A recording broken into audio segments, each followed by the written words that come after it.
Good afternoon. Welcome to Medical Grand Rounds. I'm Bob Wachter, Chair of the Department of Medicine. This is, as always, a very special and bittersweet day for our department. It is the Reza Gandjei Memorial Lecture, the 28th of them. Reza's bio is in your booklet for those that are here. For those that are not, I'll say a word about Reza. He was a remarkable student and physician who had a special interest in medical ethics, in policy, in health economics, and basically in how the system works, or in many cases does not. I got to know Reza during his residency here at UCSF, where he struck me as really one of the most remarkable people I've met in my very long career in medicine.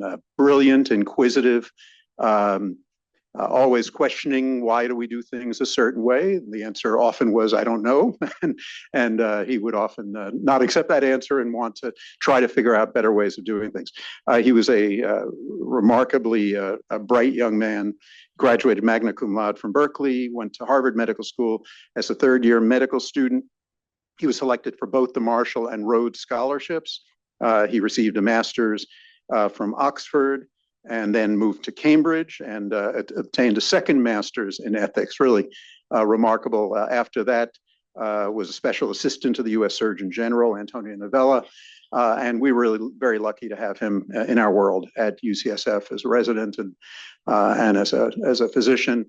He passed away way too young, and with his family's blessing, we have been holding this lecture in his name now for 28 years. And I know it's very bittersweet for his family to be here, but really appreciate them being here and supporting this. And it really gives us a chance to think about him and the work that he did. And the lectureship really has been designed to focus on issues that relate to the healthcare system, ethics, policy, how do we make the healthcare system better. I notice in the 28 years we've been doing this, there have always been single lectures. We thought this topic is big enough, broad enough, and complex enough that we would benefit from having multiple perspectives. So we have 4 speakers today. I will very briefly just name them for you. One is Mitch Feldman, who's professor of medicine and chief of our Division of General Internal Medicine here at UCSF Health. He's also the Associate Vice Provost for Faculty Mentoring and really an internationally renowned expert on primary care. The next speaker will be Megan Mahoney. Megan is the Hellman Endowed Professor and Chair of the Department of Family and Community Medicine, also a nationally and internationally renowned expert in primary care and with a special focus on innovation and in some ways the use of technology to make care better. Our third speaker will be Lisa Rotenstein, who's Associate Professor of Medicine in both the Division of General Internal Medicine and in a division we call Doc IT, our Division of Clinical Informatics and Digital Transformation. She's also the Medical Director for Ambulatory Quality and Safety. Lisa has, in a relatively brief career on the faculty, has had a remarkable impact here at UCSF and around the country, doing really groundbreaking research on digital tools as they apply to primary care and what works and what doesn't, as well as thinking very hard about the lives of clinicians and physicians in primary care and how to make them better. And last but not least will be Maria Byron. Maria is a professor of medicine in the Division of General Internal Medicine and in Doc IT, and she's also the Associate Chief Medical Officer for Medical Information Officer for Ambulatory Care. In other words, it is her job to figure out how to use new technologies, including AI, to rescue primary care. The topic is primary care today. I'm looking for the title. Oh, yeah, there we are. Primary care's moment, crisis, and opportunity. Everybody agrees that primary care is in crisis. Everybody agrees that primary care is the cornerstone of any healthcare system that works. And so obviously it is extraordinarily important that we figure out ways of getting it right. I'm thrilled that at UCSF, I think we are at the forefront of thinking very hard about the combination of people and teams and processes and technology to figure out how to deliver primary care that works for patients, most importantly, but also for clinicians. The format here will be 4 short talks by each of our speakers. At the end of that, we will seat them all down here. I will ask a few questions, as I'm sure you will, and we'll start out with Mitch.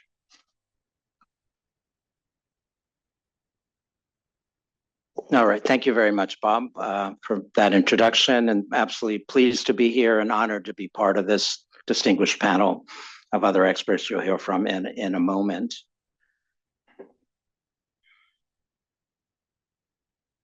So we decided to title this Primary Care's Moment. We started off with the title of Crisis in Primary Care, and thought really what we want to be looking at kind of crisis and opportunity, and not just focus on all the challenges we have, but also shift that conversation to all the opportunities that we have to confront and deal with those challenges effectively.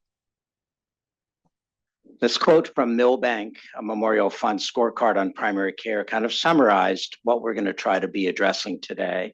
They said it's clear that improving the health of patients in the United States depends on repairing primary care. So there's a series of questions that flow out of this very pithy quote. One, why does health of patients in the United States depend on why and how does the health of patients in the US depend on primary care? And why and how does primary care actually need repairing? So as Bob mentioned, we're going to be addressing this. I'll give some background and then talk some about workforce. Megan is going to talk about money and the underinvestment in primary care. Lisa is going to focus on her work in asynchronous care and the pressures around asynchronous care and the growth of that. Maria is going to talk about AI and how AI can help, and then we'll have some question and answer. We're hoping also to end with some reflections on finding joy in primary care. Yes, there's crisis, but there's also the four of us are doing this work still because we love doing the work and would love to share some of that with you as well. Thought I would start with the definition so that we're kind of all on the same page around what is primary care. It's a bit long, but I'll read it briefly to you. High quality primary care is provision of whole person, integrated, accessible, and equitable health care by interprofessional teams that are accountable for addressing the majority of an individual's health and wellness needs across settings and through sustained relationships with patients, families, and communities. Much about this definition goes back at least 20 or 30 years. I mean, if you ask Barbara Starfield 20, 25 years ago how to define, what is primary care, she talked about the provision of whole person care, right? We're not disease focused, we're a person focused specialty, which makes us unique. It's also integrated, accessible, and equitable. The other piece, I think, of the definition of primary care is that it's relationship-centered care. So this piece of this of sustained relationships is really central to what we do in primary care. But what struck me about this definition, and this is an update from NASM's work on primary care, the National Academy, from several years earlier, is they don't say that this care is being provided by PCPs. This care is going to be provided by interprofessional teams. And this emphasis was added by me, and we'll talk more about that over the next hour. So why does Milbank say that the health of patients in the United States depends on primary care? There have now been years of studies that have shown that patients with regular access to primary care have better and more equitable overall health care. We really don't need more studies that demonstrate the value of primary care to the health of the public in the United States. This one study by Basu et al. From JAMA IM that's been most often quoted found that regions with higher primary care physician to population ratios have lower all-cause and disease-specific mortality, and they reported that for every 10 additional primary care doctors per 100,000 population, added about an additional 51.5 days of life expectancy. This was a larger mortality benefit than specialist supply in those regions. The other reason why primary care matters is that patients value primary care. Patients want access to primary care providers and really prefer primary care for most healthcare needs. It is somewhat ironic that as insurance coverage has expanded over the last several years, partly due to the ACA, access to primary care has actually fallen. So what's the problem? What's the crisis? And I think that's nicely summarized in this one sentence from Dr. Phillips here in his comment on the last NASM report. He says primary care in the US provides more than 1/3 of all healthcare visits and more than half of outpatient visits, but it receives a relatively small proportion of resources, has no federal coordinating capacity, has no dedicated research support, has a declining workforce pipeline, and remains inaccessible to large portions of the population. Okay, this lays out just an array of challenges that are contributing to the crisis that we now face. And part of the crisis is what I'm calling the tyranny of time in primary care. I had pointed out that in that last definition by NASM that they're now focusing on team-based care, but I would say that team-based care is necessary but not sufficient to address this crisis. Multiple studies now over a number of years have concluded that PCPs cannot possibly provide all the preventive, chronic, and acute care that patients need and deserve. The most recent of these studies was published in DGIM, the Journal of General Internal Medicine, that found that a PCP would need an infeasible 26.7 hours a day to provide guideline-based care for a panel of patients. Okay, this is to provide preventive care, chronic disease care, acute care, and 3.2 hours a day for documentation box management. Now, AI may help decrease certainly this last piece and maybe other aspects here, but we know that this is an undoable job and has led to some burnout and people wanting to leave their primary care work. A team-based model can help a high-functioning team. Many of these services can be delivered by other members of the healthcare team, but this requires investment in primary care that most health systems have not been willing to make to date. So all of this is kind of leading to the shrinking primary care workforce, which is perhaps the most obvious part of this crisis that's faced by many patients. I can't tell you how many emails I get. I just got one yesterday from a colleague from the Society of General Internal Medicine asking me, pleading with me to see if I can find a doctor for his son who's living in San Francisco. All of you have probably experienced this with yourselves or with family members as well, trying to access primary care. So we're not making this up, whereas the AAMC has predicted that by 2034, there'd be a shortage of 48,000 primary care docs in the US. This is due both to increasing demand. We've got population growth and aging population with more comorbidities and decreasing supply. Primary care doctors are retiring earlier. They're fracking, that is fractional quitting. You know, they're working 50% time rather than 100% time because they can't handle that burden of trying to provide care with 26 hours of care in a 24-hour day. And they're going into concierge practice and direct primary care, which we'll talk some more about. If each PCP had a panel, the AAMC has predicted a panel of around 1,500 patients. By 2034, 72 million Americans will be without a PCP if we don't do anything about this. APPs can help, but APPs are experiencing a lot of the same pressures that physicians are, and they're not necessarily going to be flooding into primary care to try to fill the gap either. And my last slide here before I bring up Dr. Mahoney is help on the way from our trainees. And unfortunately, not at the moment. Less than 20% of medical students and fewer than 1 in 10 from internal medicine programs pursue primary care careers. And many who come into medical school with that aspiration end up switching to other subspecialties before graduation. Financial incentives are obvious to our trainees and are stark differences. And then medical training environments sometimes implicitly devalue primary care. I don't think that's true here at UCSF, but it's true at many of our peer institutions across the country. And then the other thing, our trainees are looking at their role model primary care physicians and seeing a lot of burnout. Burnout is higher in primary care than across some other of the subspecialties. And there are many drivers of burnout. The asynchronous work demands that you will hear more about from Lisa. Demoralization, we're kind of at the tip of the spear of the healthcare system.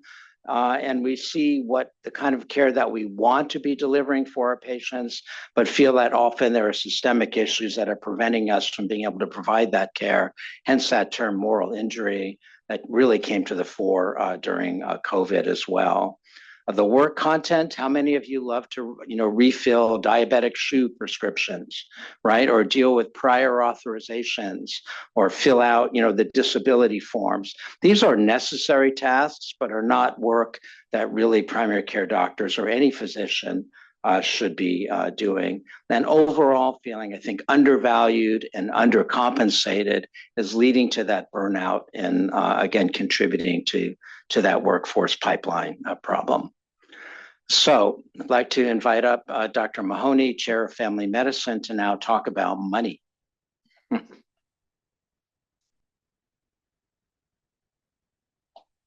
Well, thank you, Mitch. It's such a pleasure to be with all of you today. I had clinic this morning and have clinic this afternoon, so I'm trying to fit in 26.7 hours into that compressed period of time.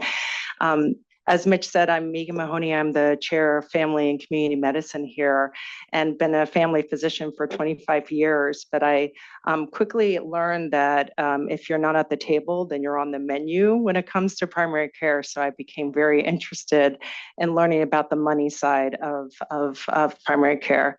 And so just to go through some of these slides here,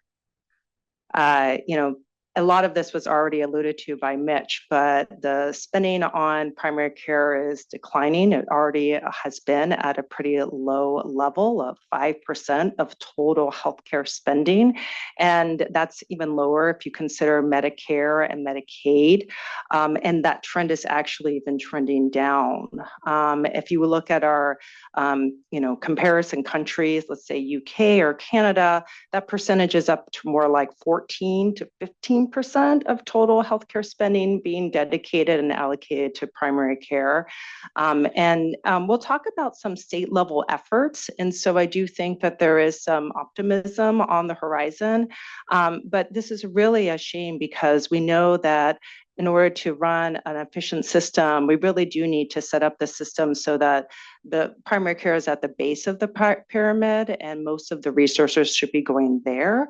But in the United States, that pyramid is actually inverted. So all of the evidence that Mitch reviewed is listed here as well.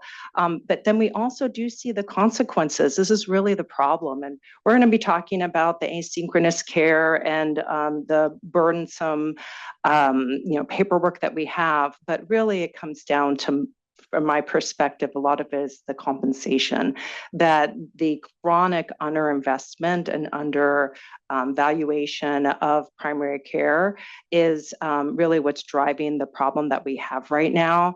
And this is something that has led to workforce shortages, more burnout, fragmented care, and also it's been challenging to align with our value-based payment goals. So the problem started back in the 80s when Congress adopted the resource-based relative value scale, and the American Medical Association formed the Relative Value Scale Update Committee, or lovingly known as the RUC.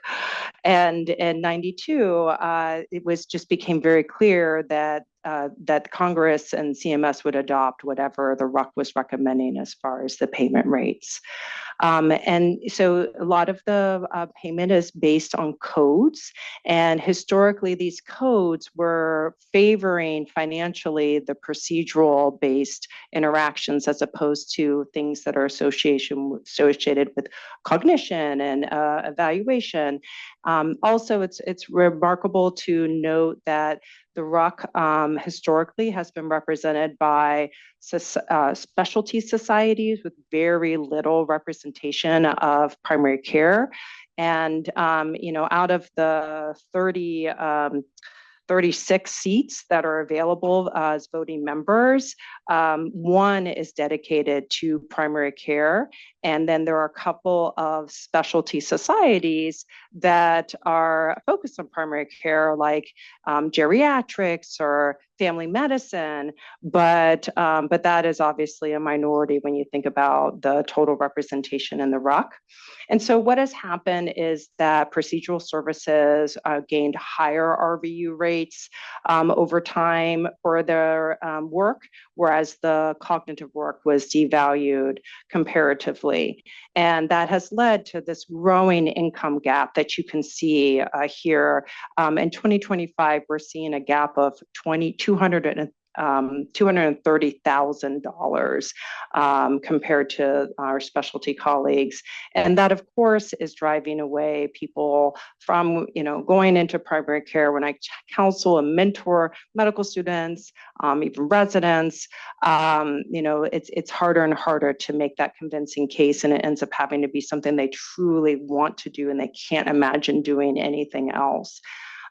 So there is some optimism on the horizon. There's some rebalancing, but current state, I thought I would just share that in internal medicine, Mitch mentioned this, fewer than, less than 10% of internal medicine graduates out of residency program are going into primary care and pediatrics. The number is less than 50%.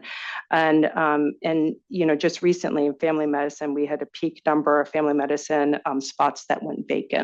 And so fewer people are going into primary care fields. But the rebalancing does begin.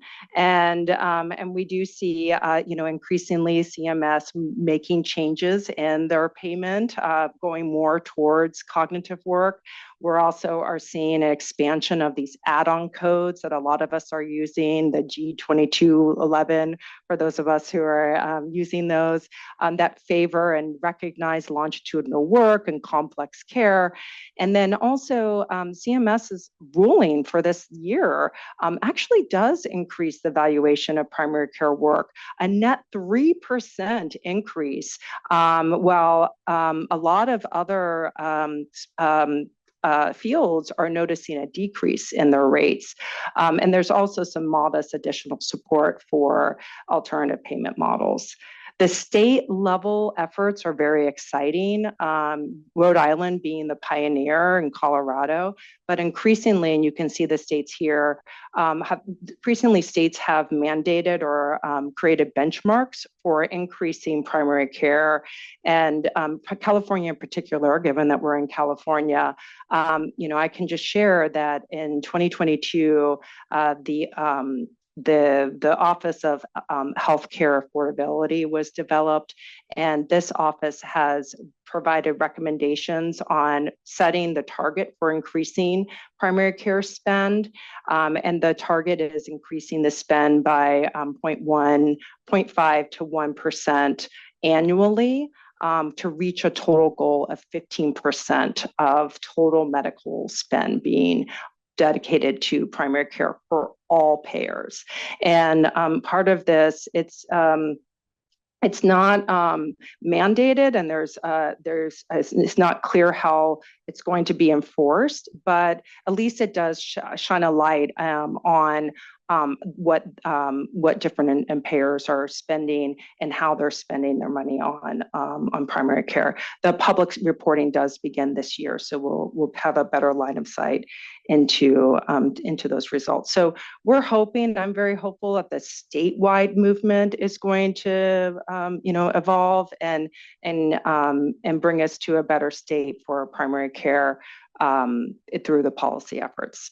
So with this, I will transition over to Lisa, talk about some of her research.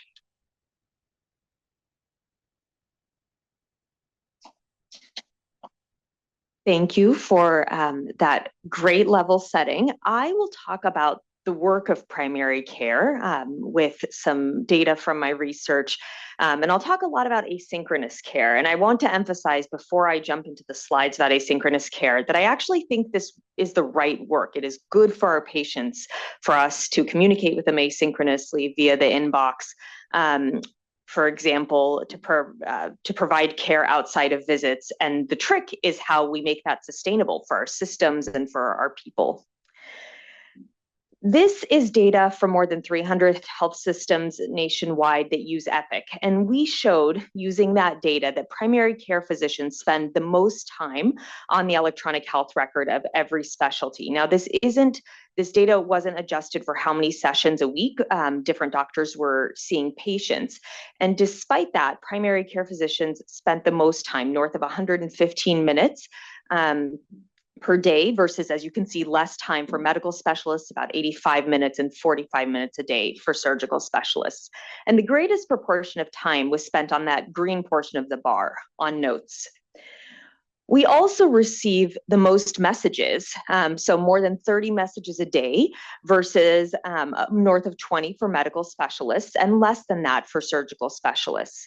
And again, I think like this is all part of the work, and yet it's a question of how we make it sustainable. The other point that I'll just make here is that when I did this work, I was surprised by the size of the purple portion of the bars, which is messages that we send to other team members or team members send to us. And I think that reflects just the way that our work has changed. More of it is located remotely from each other even. And so we are using the electronic health record to communicate with each other. But that means we're having less face-to-face conversations, and perhaps that's actually less efficient. Our asynchronous work has actually increased since the pandemic. So the slides I just showed you were from before the pandemic. And during the pandemic, our asynchronous work rose.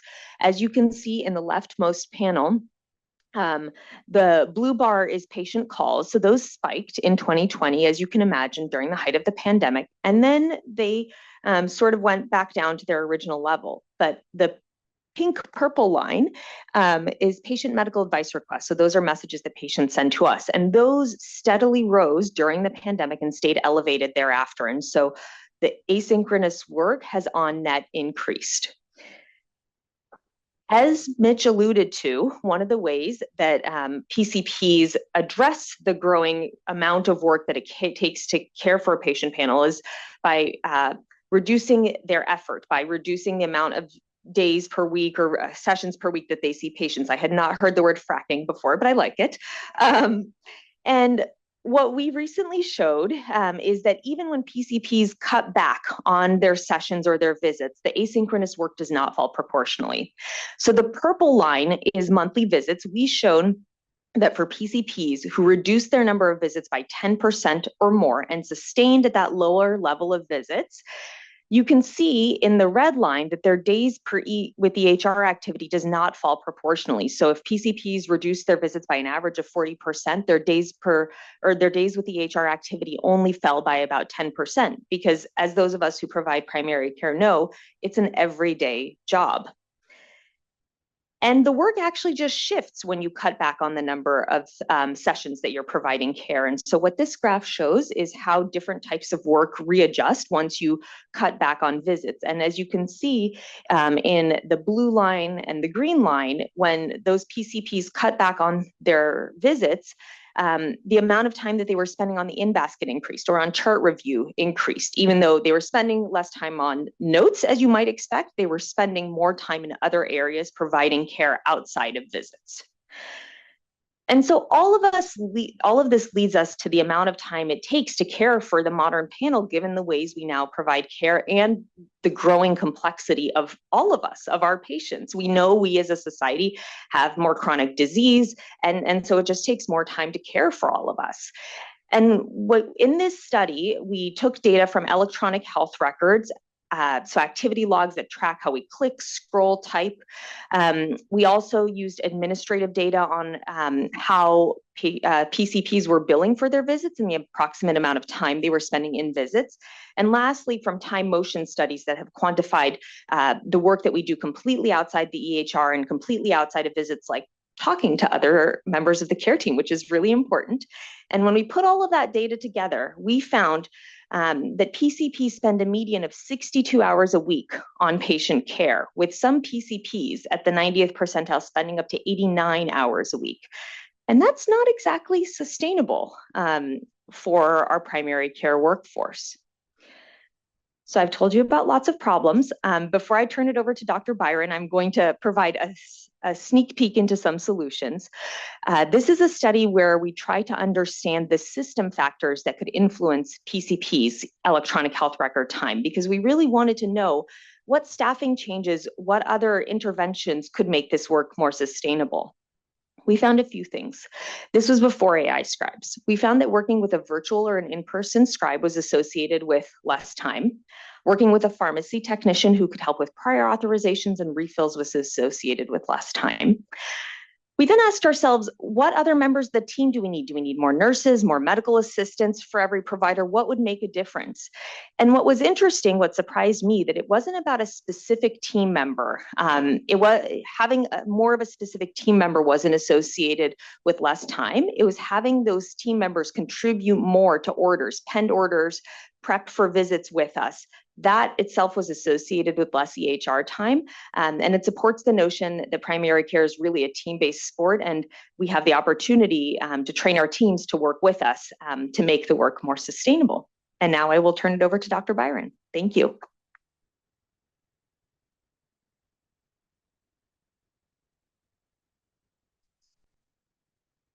Hi, for those of you that joined late, I'm Maria Byron. I'm an internist in primary care and the Associate Chief Medical Information Officer for ambulatory at UCSF Health.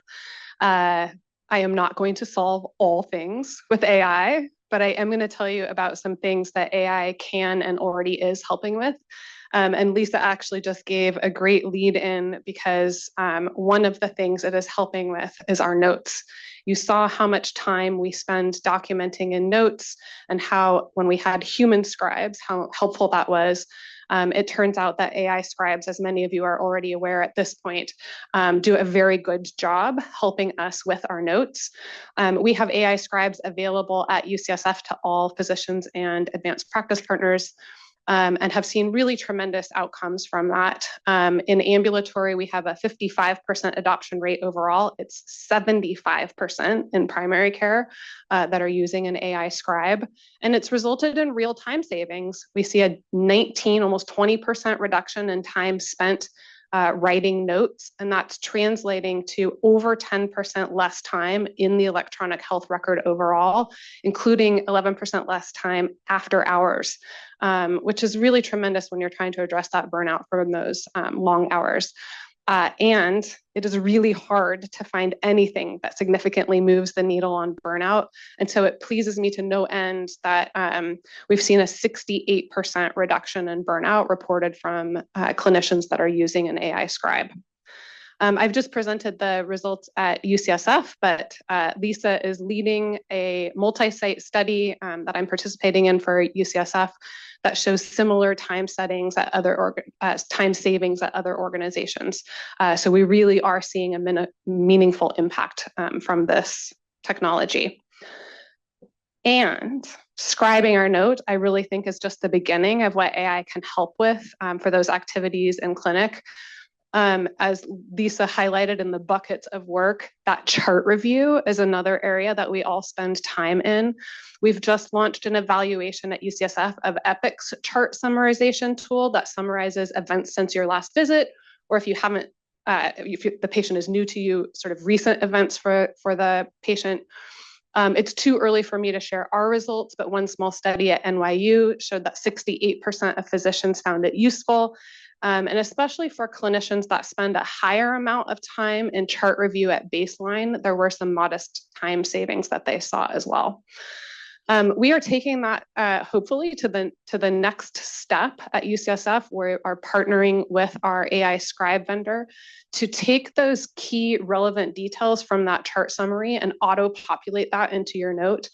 So I think in the fairly near-term future, relevant labs, imaging, treatments tried can be auto-populated in your note, again, saving time digging for those details, things that sometimes team members are helping with currently, but that I think AI can actually do a really good job with. You can also imagine, as the AI is listening to my conversation with the patient, and I've just recommended that we start losartan for better blood pressure management, and let's get a creatinine and potassium blood test in 1 to 2 weeks. it actually pens that order for me in the Epic cart. So I'm not spending time, or another team member isn't spending time hunting for those orders, but it's actually queued up for me. Decision support. Decision support can look like lots of things, and this is really an area of research. But one of the ways I think it's likely to help, and in the not too distant future, is again around sort of those orders. First of all, in primary care, it could probably auto-pend a lot of care gap orders for us. And you can imagine that if I've just told the patient that I'm recommending that that we'll do some blood tests to evaluate for underlying causes of anemia, the AI might assist with those orders, nudge me, oh, I see you didn't get a B12 level. Did you want to get a B12 level? And do some sort of just-in-time decision support. As you've already heard, there's a large volume of asynchronous work that's not happening in clinic, and AI can help with that also. I'm gonna raise this just a little. So one thing that we have just wrapped up an evaluation of is natural language processing used to read the incoming patient messages. Right now, most of those messages go to a clinical team. It's usually MAs and LVNs. When it's an administrative type question, they forward it off to the administrative team. That takes them time. It causes a delay in getting to the first person that could actually handle that message. But with this AI, it is now auto-routing about 10% of the messages directly to an administrative team. And we've actually seen already 6% more messages getting resolved same day. When we use our staff more efficiently, they're happier. There are trickle-down effects for all of us. It frees people up to help with other things. So that's really exciting. We've also evaluated AI drafting responses to patient messages. So patient writes in, and then I, as a physician, see a draft response. I think people were very hopeful that this would just solve all patient messaging. It's not that, at least not yet. What we've seen is that clinicians use the draft about 12% of the time, with a likelihood to recommend to a colleague of about 51%. That compares to 85%, for example, with AI scribes. So it's okay. We'll probably still try to make that available to everyone in the not too distant future, but it's not just going to solve all patient messaging. One of the things I'm really excited about is an AI assistant in the patient portal. You can imagine Epic has an advantage here. They're already the electronic health record and patient portal for a big portion of the United States. And they've just launched for early adopters what they're calling their ME assistant, initially just with billing questions.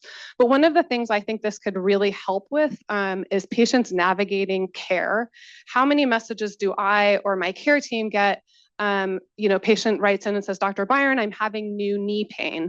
Well, this I'm hoping very friendly AI assistant could say, well, your doctor actually recommends an in-person visit for that and serves up the next few appointments that they could book with me. Or the patient writes in and says, Dr. Byron, I think I'm having another urinary tract infection. And the AI assistant says, did you know that we have express care video visits? You could get in line for a member of the care team. The current wait's about 20 minutes, and they put them right in line. Right now, patients have a really hard time figuring that out, and they fall back to messaging a lot of the time because of that. And so I think that this could really help, and they'll hopefully be more satisfied also with getting an answer faster. So I'm very optimistic about this. We can certainly talk more about, could the patient just go to straight to AI and get a lot of messages? Research currently says that doesn't work great yet, and we can certainly talk more about that. So I think there's a lot of work to do there, but certainly in the terms of getting them to the right care, I'm optimistic that could come sooner. And then just a few words about supporting team-based care. We're already using AI to experiment. You heard about the pain with prior auths. We have some pharmacists that are using AI to draft prior auths. 90% of them report that it's useful. It has not resulted in an increase in prior auths getting approved, but at least you're happier doing it. Similarly, experimenting with routine tasks like referral processing and scheduling. And then I think in the more distant future, as we reimagine that team-based care that Mitch led with, is there a role for AI doing some automation of some things like blood pressure management, likely with support and oversight from, a team probably led by a doctor or a pharmacist. But I suspect that AI will be a part of that. And I'll lead with a plug for Sunny Kishore and Ida Sim have a trial coming of this very cool AI with a smartphone camera can measure pulse time in your face and calculate blood pressure off of that. If it works, how cool would that be for home blood pressure monitoring? And you could imagine things like that factoring in and helping more of this team-based care. With that, I will wrap up the presentation portion and we can move to the panel. Thanks. Everybody come on up.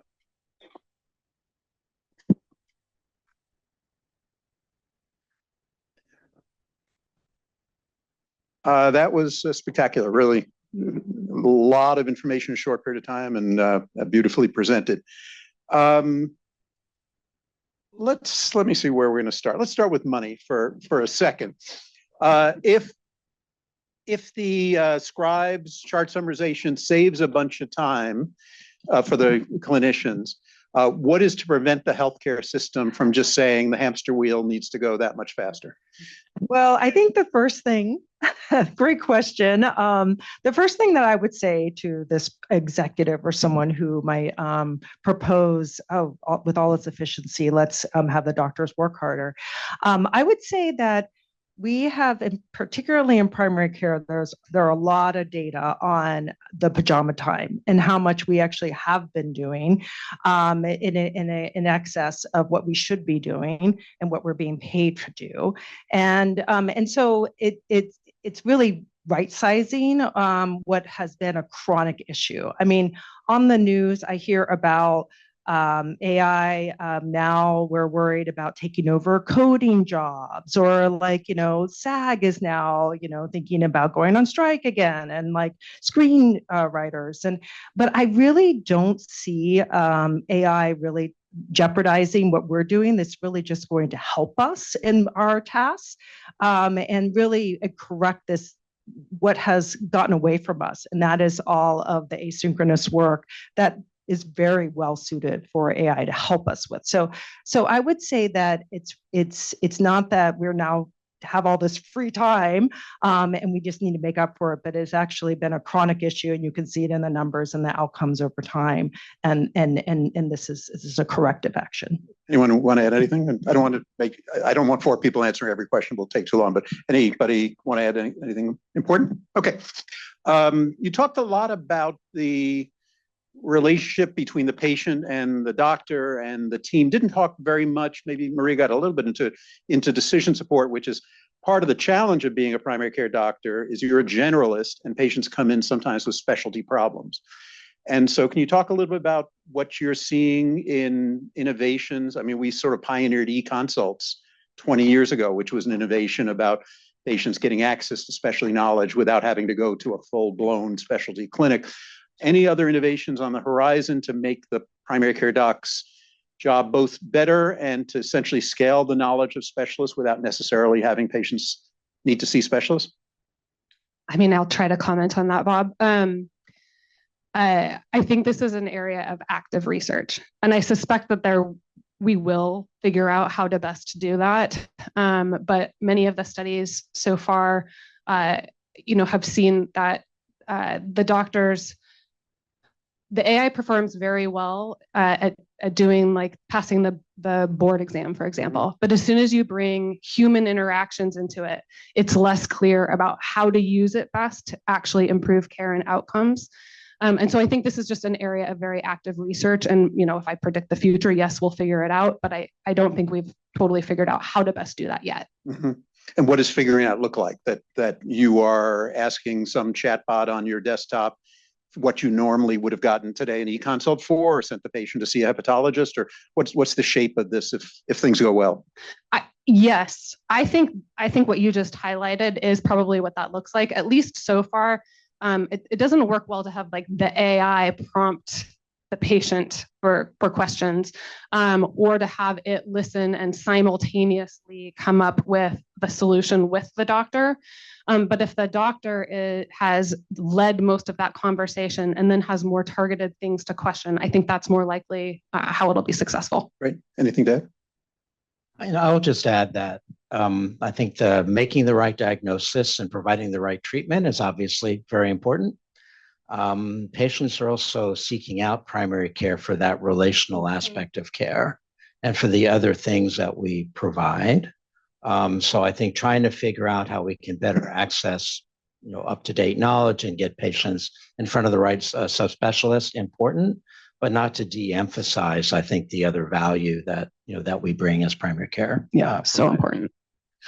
Let me just push back on that slightly, Mitch. You have been one of the really experts in studying the behavioral aspect of care and the relationship value. I think we all have a bias that patients really value that relationship. I can tell you that when I get on my phone and Uber's 2 minutes away and Waymo is 10 minutes away, I choose the Waymo. So I do not value that relationship. This is different, but are we sure? In a world where young people are used to more transactions with their phone than with humans, and let's say a world where they can have that relationship with you, but it costs them an extra $1,000 a year for a better insurance plan because the base insurance plan has most of that relationship with a bot. Are we confident that they really do value that relationship? And I know how terrific you are. I don't know. My son and daughter-in-law are in the audience. Yeah, I should ask them rather than. I'm not an expert in that, but I do think that not only do patients still value that, and frankly, more. We're taking care of more older patients with multiple chronic diseases, and I think that is still valued. Mm-hmm. That the younger folks who prefer to access care through text, and I have heard that from my kids and others, that One Medical has provided wonderful care for them because they can text and get 90% of what they need without having to be face-to-face. I understand that and that need. So, but I think that's a small proportion of the medical care that's being accessed in this country. I just have a very short anecdote. So this morning I knew I had to hear parking's terrible, so I took I was looking into Waymo and I thought about Lyft.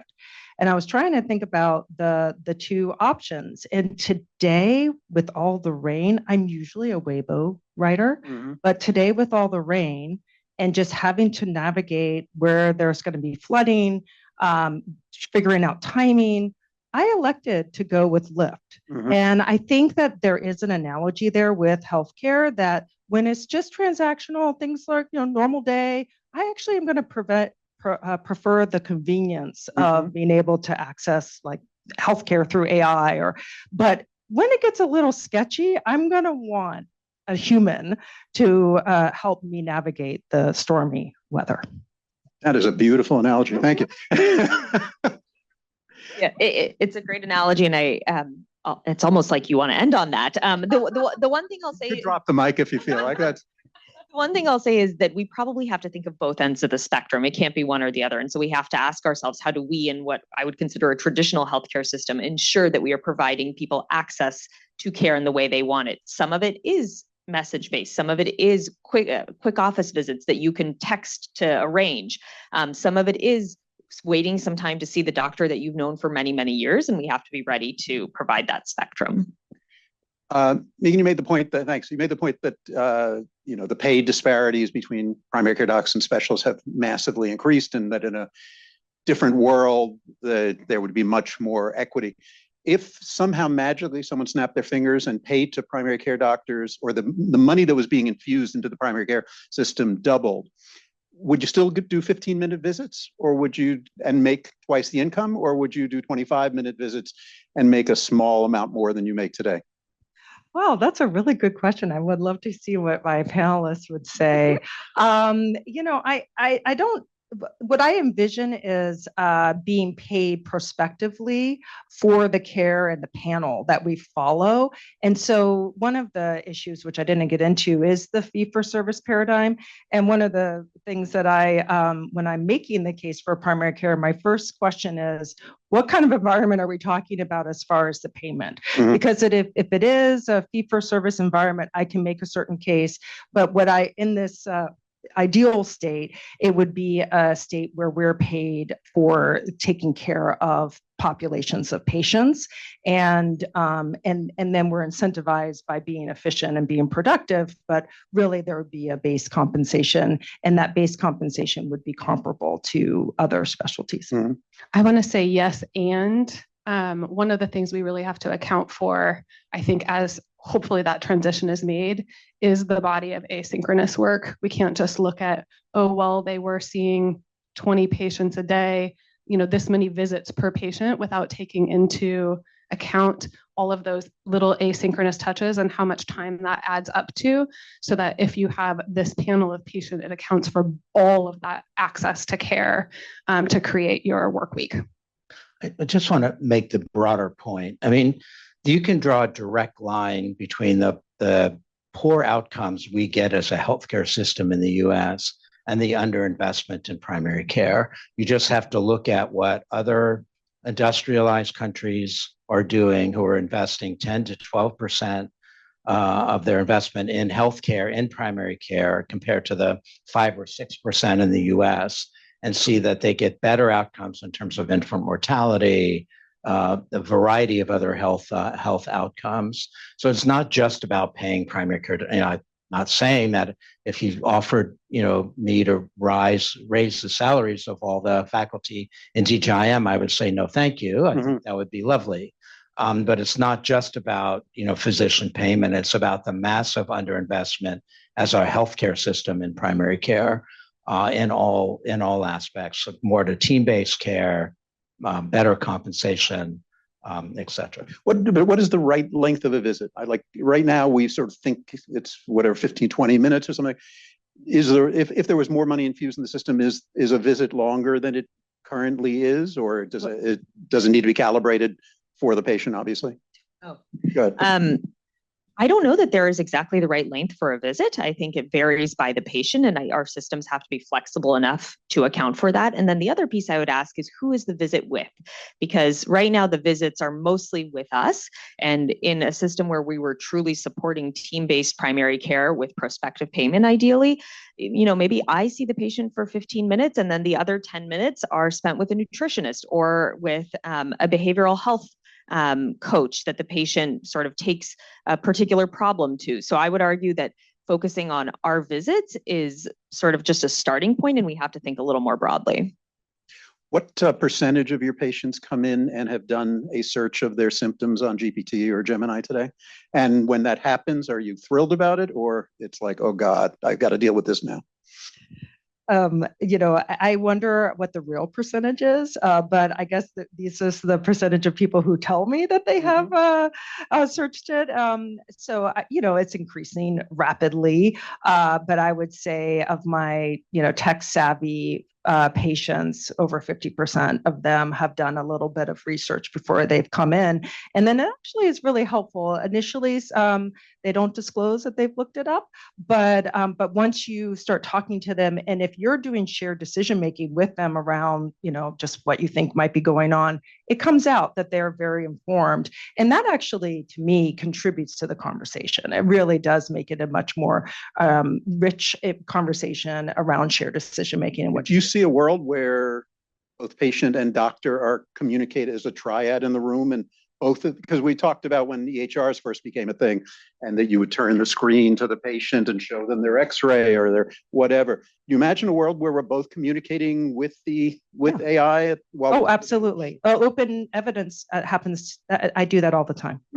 for that example. I had a visit like that last week. Actually, the patient showed me their search. We were considering antidepressants, and it changed the conversation actually in a positive way. So it wasn't that I was listing out possible side effects of all the medications. They had looked them up, and so then it moved the conversation to one where we were discussing what I had seen work best for my patients in particular scenarios, and therefore what this patient should consider. I mean, this could be the democratization of knowledge, which is wonderful. The worry, of course, is that this may also worsen disparities because not everybody has the same access. Yeah, but you are not, it sounds like you're all very progressive, forward-thinking. Democratization is great. We've read it never bothers you that patients are coming in and you've got to spend 20 minutes talking them out of what AI told them to do.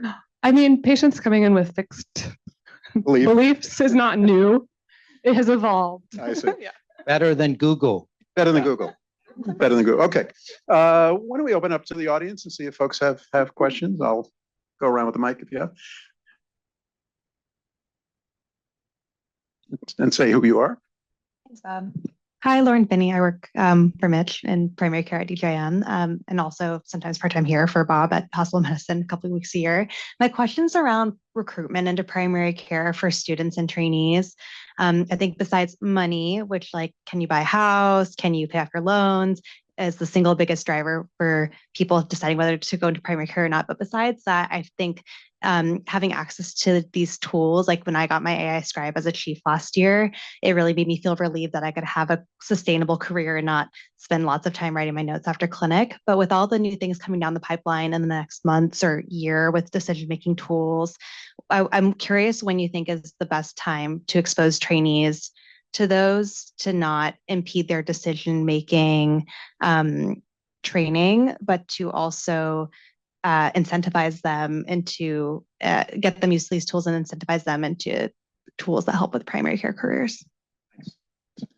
Great question. Who wants to take on the med ed question? When is the right time to expose them? And I hadn't really thought about exposing them early. In some ways, gets them to see what the future will look like, but also potentially may cause some de-skilling is part of the worry. Anybody want to address that? No, I mean, I think that there's we could have another hour-long session on medical education and how to design in this new era.